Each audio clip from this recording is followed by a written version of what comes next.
Saudações, eu me chamo Maria Carolina, sou estudante da graduação do curso de Agronomia pela Universidade Federal de Viçosa, campus Viçosa, e iniciei a apresentação do meu projeto de pesquisa intitulado Plantas de cobertura gramínea e leguminosa melhoram a condutividade hidráulica de um tecnossolo produzido com material da concentração de bauxita.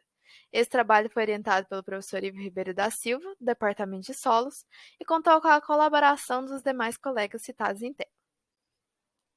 Primeiramente, é interessante saber um pouco sobre o processo de exploração do minério de alumínio, a bauxita, que consiste, simplificadamente, na retirada da vegetação, seguido pelo decapeamento do horizonte mais superficial do solo, que aqui a gente chama de topsoil, que é rico em matéria orgânica. E a partir do momento que é possível acessar o horizonte contendo a bauxita, esse material é retirado e encaminhado para processamento. Porém, nem todo esse material que vai para o processamento é de fato bauxita. Grande parte também é solo. E para ocorrer, então, a separação desses dois materiais, para obter o material de interesse, é feita uma lavagem, onde o solo se torna um rejeito. Rejeito de característica silto-argilosa, muito disperso, que atualmente é destinado às barragens. Essas barragens que são estruturas potencialmente causadoras de danos, como os danos ambientais, sociais e que não trazem interesse econômico.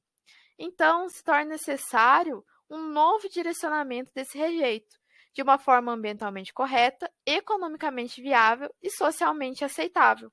Que aqui, no caso, a gente propõe o Tecnosolo, que dá uma possibilidade de direcionamento adequado do rejeito, de reconfiguração da área degradada pela mineração e a possibilidade de plantio de espécies de interesse econômico. Mas o que seria um tecnossolo? Tecnossolos são solos construídos por ação antrópica, onde mais de 20% de artefatos feitos ou expostos pela atividade humana nos 100 primeiros centímetros superiores do solo, com propriedades diferentes da rocha natural.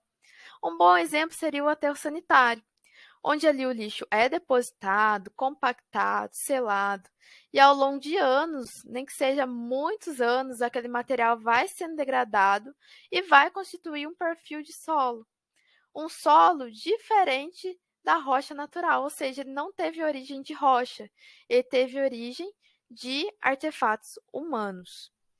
Então, no nosso caso, esse tecnossolo será constituído de rejeito de mineração de bauxita. Esse rejeito que retornará para a área de onde foi retirado, e a partir do condicionamento com aglomerantes orgânicos, plantas de cobertura e acréscimo de topsoil, ele poderá se tornar novamente um solo produtivo. Então, o objetivo desse trabalho foi avaliar o efeito de plantas de cobertura na condutividade hidráulica do tecnossolo, construído com material obtido da concentração de bauxita. E a nossa hipótese é que o cultivo de plantas de cobertura, gramíneas e leguminosas melhorará a condutividade hidráulica do tecnossolo.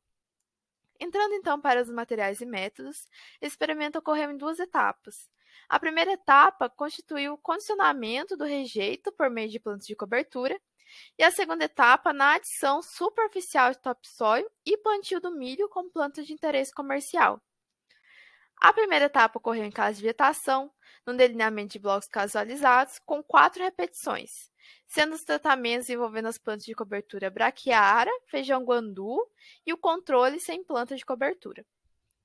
As unidades experimentais foram compostas de vasos de 2 litros, preenchidos com minério bruto de bauxita, que foi previamente peneirado, corrigido e adubado, constituindo então o tecnossolo. E as plantas foram semeadas e cultivadas durante 275 dias. Após esse período, a parte aérea foi cortada em frações de cerca de 5 centímetros e mantida sobre o solo do vaso. Essas unidades experimentais foram então incubadas por 45 dias e irrigadas até a capacidade de campo. Logo após isso, ocorreu o primeiro teste de condutividade hidráulica, que a gente chama de teste 1, que ocorreu 24 horas após a irrigação, por meio de um infiltrômetro de tensão, o mini-disc infiltrômetro modelo 5, numa sucção ajustada de 0,5 centímetros para solos argilosos, e a variação da lâmina d'água registrada a cada 30 segundos e um intervalo de 5 minutos. A segunda etapa do experimento ocorreu também em casos de vegetação, num delineamento em blocos casualizados, com 4 repetições, e com os mesmos tratamentos da etapa anterior. O que diferencia aqui é que os vasos foram acoplados a outro vaso para receber uma camada superior de topsoil, submetendo assim o tecnossolo à condição de subsolo. E esse topsoil foi previamente peneirado, corrigido e adubado. Ocorreu a semeadura, então, de um milho híbrido, deixando 3 plantas por vaso, e essas plantas foram cultivadas por 30 dias. Após esse período, as plantas foram cortadas e os vasos foram desacoplados e o topsoil foi separado do tecnossolo, sendo ambas as partes irrigadas até a capacidade de campo, e 24 horas após a irrigação, ocorreu o segundo teste de condutividade hidráulica, que aqui a gente chama de teste 2, nas mesmas condições do teste 1. Agora, partindo agora para os resultados, os dados eles foram relacionados com os parâmetros de Van Genutin em relação ao tipo de solo, nesse caso muito argiloso, a sucção, velocidade de infiltração e o raio do disco do infiltrômetro. E a interpretação dos dados ocorreu pelo uso de uma planilha do Excel, desenvolvida pela Meter, onde os dados observados foram inseridos e se obteve um gráfico XY de dispersão, como a gente pode ver aqui na tela, onde o eixo Y é referente à infiltração acumulada em centímetros e o eixo X referente à raiz quadrada do tempo, em segundos. Em relação ao primeiro teste, o teste 1, para o maior valor de tempo observado, que no caso 17,32 segundos, os valores de infiltração acumulada em centímetros foram 0,31 para o tratamento sem planta, 0,34 para o guandu e 0,38 para a braquiária. Já para o teste 2, no mesmo valor de tempo, os valores de infiltração acumulada em centímetros foram 0,39 para o tratamento com feijão guandu, 0,41 para o sem planta e 0,48 para a braquiária. E, por fim, os valores de infiltração acumulada do teste 2 em relação ao teste 1 tiveram um aumento de 12,8 para o tratamento com feijão guandu, 24,4 para o sem planta e 20,8 para a braquiária.